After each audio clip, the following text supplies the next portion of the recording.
ಅಶ್ವವೇಗ ನ್ಯೂಸ್ಗೆ ಸ್ವಾಗತ.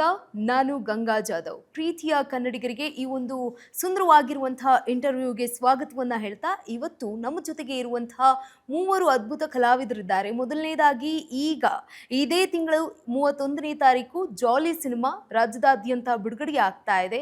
ಎಕ್ಸ್ಪೆಷಲಿ ಆಗಿ ನಮ್ಮ ಜೊತೆಗೆ ಮೂರು ಮುದ್ದಾದ ನಾಯಕರು ಇದ್ದಾರೆ, ಜೊತೆಗೆ ನಾಯಕಿ ಕೂಡ ಇರುವಂಥದ್ದು. ಅವ್ರನ್ನ ವೆಲ್ಕಮ್ ಮಾಡೋಣ. ಎಸ್, ಮೊದಲನೇದಾಗಿ ನಮ್ಮ ಕಾರ್ಯಕ್ರಮದ ನಮ್ಮ ಜಾಲಿ ಸಿನಿಮಾದ ಹೀರೋ ಆಗಿರುವಂತಹ ತಾರುಷ್ ಅವರಿದ್ದಾರೆ. ಸರ್ ನಮಸ್ತೆ. ನಮಸ್ತೆ ಮೇಡಮ್. ಜೊತೆಗೆ ಅವರ ಸಹ ಕಲಾವಿದರಾಗಿರುವಂತಹ ಮೇಡಮ್ ಆಗಿರುವಂತಹ ಸುಷ್ಮಿತಾ ಅವರಿದ್ದಾರೆ. ಸುಷ್ಮಿತಾ ಮೇಡಮ್ ನಮಸ್ತೆ. ನಮಸ್ತೆ. ಜೊತೆಗೆ ನಮ್ಮ ಮತ್ತೊಬ್ರು ಕಲಾವಿದರಾಗಿರುವಂತಹ ಅಭಿಷೇಕ್ ಅವರು ಇದ್ದಾರೆ. ಸರ್, ಕಾರ್ಯಕ್ರಮಕ್ಕೆ ಪ್ರೀತಿಯ ಸ್ವಾಗತ. ನಮಸ್ತೆ ಮ್ಯಾಮ್, ಥ್ಯಾಂಕ್ ಯು. ಎಸ್, ಮೂವರು ಕೂಡ ಜಾಲಿಯಾಗಿ ಬಂದಿದ್ದೀರಿ. ಎಷ್ಟು ಜಾಲಿ ಇದೆ? ಫುಲ್ಲು ಜಾಲಿ ಇದೆ. ಜಾಲಿ ಜೊತೆ ಒಂದು ಸ್ವಲ್ಪ ಭಯ. ಫಸ್ಟ್ ಟೈಮ್ ಥಿಯೇಟ್ರಿಗೆ ಬರ್ತಾ ಇರೋದ್ರಿಂದ ಆ ಎಲ್ಲ ಒಂದು ಬಟರ್ಫ್ಲೈಸ್ ಅಂತ ಹೇಳ್ತಾರಲ್ಲ, ಅದು ನಡೀತಾ ಇದೆ. ನೋಡಬೇಕು, when it's A good response ಬಂದಾಗ ಸ್ವಲ್ಪ ಹಬ್ಬ ಅನಿಸುತ್ತೆ. ಓಕೆ, ನೀವು ಹೇಳಿದ್ರಿ ಗುಡ್ ರೆಸ್ಪಾನ್ಸ್ ಬಂದಾಗ ಒಂದು ಸ್ವಲ್ಪ ಉಸಿರಾಟ ತಗೊಳ್ತೀನಿ ಅಂತ. ಬಟ್ ಆಲ್ರೆಡಿ ನಿಮಗೆ ಗೊತ್ತಾ, ಟ್ರೈಲರಲ್ಲೆಲ್ಲ ಪಾಸಿಟಿವ್ ಕಮೆಂಟ್ಸ್ಗಳು ಬರ್ತಾ ಇದೆ. ಸೊ ಈ ಒಂದು ಕಮೆಂಟ್ಸ್ಗಳನ್ನ ನೋಡಿದಾಗ ಏನು ಹೇಳ್ತೀರಿ? ಖುಷಿ ಆಗ್ತಿದೆ. ಅಂದರೆ ಅಪ್ರಿಷಿಯೇಷನ್ ಬಂದಾಗಲೇ ನಮಗೆ ಒಬ್ಬರ ಕಲಾವಿದ್ರಿಗಾಗಲಿ ಇಲ್ಲ ಅಷ್ಟು ದಿನ ಎಲ್ಲರ ಪರಿಶ್ರಮಕ್ಕೆ ಒಂದು ಸಂತೋಷ ವ್ಯಕ್ತಪಡಿಸೋಕ್ಕಾಗೋದು.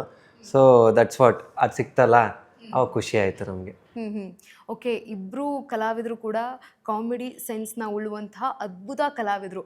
ಇಬ್ಬರ ಆಯ್ಕೆ ಹೇಗಿತ್ತು ಈ ಒಂದು ಪಾತ್ರಕ್ಕೆ, ಈ ಒಂದು ಜಾಲಿ ಸಿನಿಮಾಗೆ? ಇಬ್ಬರೂ ಚೆನ್ನಾಗಿ ಮಾಡೋರು. ನಾನು ರೂಮ್ಮೇಟ್ ಕೂಡ ಆಗಿದ್ರಿ ಅಭಿ ಎಲ್ಲ. ಸೊ ದಟ್ ಟ್ರಾವೆಲ್ ಆಗಿದ್ರಿ ತುಂಬ. ಅದು ಲೈವಲ್ಲೂ ಅದೇ ಥರ ಮಾಡ್ತಾ ಇರ್ತೀನಿ. ಮತ್ತು ಅವ್ರ ಸ್ಟ್ರೆಂತ್ಸ್ ಏನು ಅಂತ ನಾನು ಅಬ್ಸರ್ವ್ ಮಾಡ್ಕೊಬೋದು. ನಾನು ಆ್ಯಸ್ ಎ ಡೈರೆಕ್ಟ್ರಾಗಿ ಅವ್ನ ಸ್ಟ್ರೆಂತ್ಸ್ನ ನಾನು ಯುಟಿಲೈಸ್ ಮಾಡ್ಕೊಬೋದು. ಮ್ಯಾಮೇ strength. So that she can handle everything. ಅಂದರೆ ನನಗೇನು ಅಂದರೆ, ಇದನ್ನು ಮತ್ತೆ ಏನಕ್ಕೆ ಹೇಳ್ತಿರ್ತೀನಿ ಅಂದರೆ, ಇವಾಗ ನನಗೆ ಉಮಾಶ್ರೀ ಮ್ಯಾಮ್ ಜೊತೆ ಆ್ಯಕ್ಟ್ ಮಾಡಬೇಕು ಅನ್ನೋ ಒಂದು ಆಸೆ ಇದೆ. ಸೊ ಈ ಥರ ಎಷ್ಟೊಂದು ಜನಕ್ಕೆ ಎಷ್ಟೊಂದು ಕನಸಿರುತ್ತೆ, ಅವ್ರಿಗೂ ಕೇಪಬಿಲಿಟಿ ಇದೆ.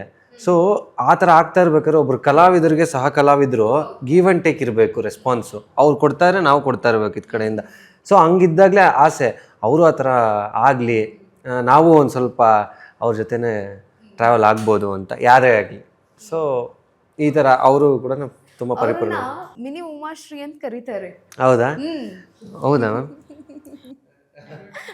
ಯಾಕಂತಂದ್ರೆ ಅವರ ಡೈಲಾಗು ಮತ್ತು ಆ ಸೆನ್ಸ್ನ ಕ್ಯಾಚ್ ಮಾಡುವಂಥ ಸುಷ್ಮಿತಾ ಅವರು. ಸೊ ಹಾಗಾಗಿ ಒಂದಷ್ಟು ಅಭಿಮಾನಿಗಳು ಹೇಳೋದು ನಾನು ಕೇಳಿದ್ದೀನಿ, ನಮ್ಮ ಉಮಾಶ್ರೀ ಅಮ್ಮ ಸೆಕೆಂಡ್ ರೂಪ ಇದೆ ಅಂತ ಹೇಳಿ. ಏನು ಹೇಳ್ತೀರಿ ನೀವು ಇದಕ್ಕೆ? ಬಿಕಾಸ್ ನಮ್ಗೆ ಆ ಥರನೇ ಪಾತ್ರ ಕೊಡ್ತಾಯಿದ್ರು. ಫಸ್ಟ್ ಏನಾದರೂ ಒಂದು ಮೂವಿ ಮಾಡಬೇಕಾದ್ರೆ ಒಂದು ಕತೆ ಇಟ್ಕೊಂಡಿರ್ತೀವಿ, ಅದಕ್ಕೊಂದು ರೆಫರೆನ್ಸ್ ಅಂತ ನೋಡ್ತೀವಿ. ನಾವು ಯಾವುದು ಒಂದು ಕೊರಿಯನ್ ಸಿನಿಮಾ ನೋಡ್ತೀವಿ, ತಮಿಳು, ಮಲಯಾಳಂ, ಈ ಥರದ್ದೊಂದು ಸಿನಿಮಾ ನೋಡ್ಬಿಟ್ಟು ಅದರಿಂದ ಇನ್ಸ್ಪೈರ್ ಆಗ್ತೀವಿ, ಆಯಿತಾ?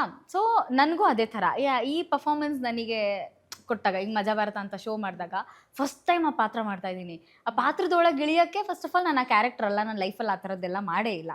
ಈಗ ಫಾರ್ ಎಕ್ಸಾಂಪಲ್ ಯಾವುದೋ ಒಂದು ಏನಂತಾರೆ, ರಾಜನ್ ಕ್ಯಾರೆಕ್ಟ್ರು, ಮಹಾರಾಣಿ ಕ್ಯಾರೆಕ್ಟರ್ ಕೊಡ್ತಾರೆ, ನಾನು ಜೀವಿಸೇ ಇಲ್ವಲ್ಲ ಆ ಥರ. ಸೊ ಕಾಮನ್ ಪರ್ಸನ್ ಆಗಿ ಹೆಂಗೆ ಅದನ್ನು ಅಳವಡಿಸ್ಕೋಬೋದು ಅಂತ ನೋಡಿದಾಗ, ಮೇಡಮ್ ಎಲ್ಲ ಥರ ಪಾತ್ರ ಮಾಡಿರೋದ್ರಿಂದ ಅವರೊಂದು ಡಿಕ್ಷನರಿ ಇದ್ದಂಗೆ ಸಾಕು. ಅವರೊಬ್ರದ್ದು ಒಂದು 4-5 ಸಿನಿಮಾ ನೋಡ್ಬಿಟ್ರೆ ಎಲ್ಲ ಥರ ವೆರೈಟೀಸ್ ಅದರಲ್ಲೇ ತೋರಿಸ್ಬಿಡ್ತಾ ಇದ್ರಾ. ಸೊ ಹಾಗಾಗಿ ಅದನ್ನ ನೋಡಿನೇ ನಾವು ಇನ್ಸ್ಪೈರ್ ಆಗಿರೋದು. ಓಕೆ, ಅಭಿ ಸರ್ ಅವ್ರು ಹೇಳ್ತಾ ಇದ್ರು, ನನ್ನ ಫ್ರೆಂಡು ರೂಮ್ಮೇಟ್ ಅಂತ ಹೇಳ್ಬಿಟ್ಟು ಒಂದು ಹೇಳ್ತಾ ಇರ್ತಾರೆ, ರೂಮ್ಮೇಟ್ ಆಗಿದ್ದಾಗ ನಾನು ಈ ರೀತಿ ಸಿನಿಮಾ ಮಾಡಬೇಕು, ಈ ರೀತಿ ಕತೆ ಇದೆ ಅಂತ ಎಲ್ಲ ಏನಾದರೂ ಹೇಳಿದ್ರ? ಆಗಲೇ ಒಂದು ಗುಟ್ಟನ್ನು ಬಿಟ್ಕೊಟ್ಟು? ಅಲ್ಲ, ತುಂಬ ಹೇಳಿದ್ದಾರೆ. ಲೈಕ್ ಏನಂದ್ರೆ ಅದಕ್ಕೆ ಆದಂತಹ ಒಂದು ಸಮಯ ಸಂದರ್ಭ ಎಲ್ಲ ಕೂಡಿ ಬಂದರೆ ನೆಕ್ಸ್ಟ್ ಅಂದರೆ ಡೆಫಿನೆಟ್ಲಿ ಹೇಳ್ದು. ಅಂದರೆ ಯಾಕೆಂದರೆ ನಾವು ಕಷ್ಟ ಅಂದರೆ ನೋಡಿದ್ದೀನಿ, ಒಂದಷ್ಟು ಫೇಸ್ನ ನೋಡಿದ್ದೀನಿ ಅವ್ರದ್ದು. ಸೊ ತುಂಬ ಕನಸಿರುವಂತಹ ವ್ಯಕ್ತಿ. ನಾನು ಏನೇ ಮಾಡಿದ್ರು ಇಂಡಸ್ಟ್ರಿಯಲ್ಲಿ ಉಳಿಬೇಕು ಅನ್ನೋಂತಹ ಒಂದು ವ್ಯಕ್ತಿ. ಸೊ ಅದೇ ಸಿನಿಮಾ ಮಾಡಿಬಿಟ್ಟು ಇವಾಗ ಥಿಯೇಟ್ರಿಗೆ ತೊಗೊಂಬಂದಿದ್ದಾರೆ ಅಂದರೆ ಅವ್ರ ಬ್ಯಾಕ್ ಸಪೋರ್ಟ್ ಯಾರೂ ಇಲ್ಲ. ಅಂದರೆ ಈಗ ಏನೋ ಬ್ಯಾಕ್ಗ್ರೌಂಡಲ್ಲಿ ಫುಲ್ಲು ಫಿನಾನ್ಷಿಯಲಿ ಚೆನ್ನಾಗಿದ್ದು ಮಾಡೋ 3 ಕೋಟಿ ಆಗಲಿ ನಾನು ಮಾಡ್ತೀನಿ ಅನ್ನೋದಕ್ಕೂ ಯಾರೂ ಇಲ್ಲ.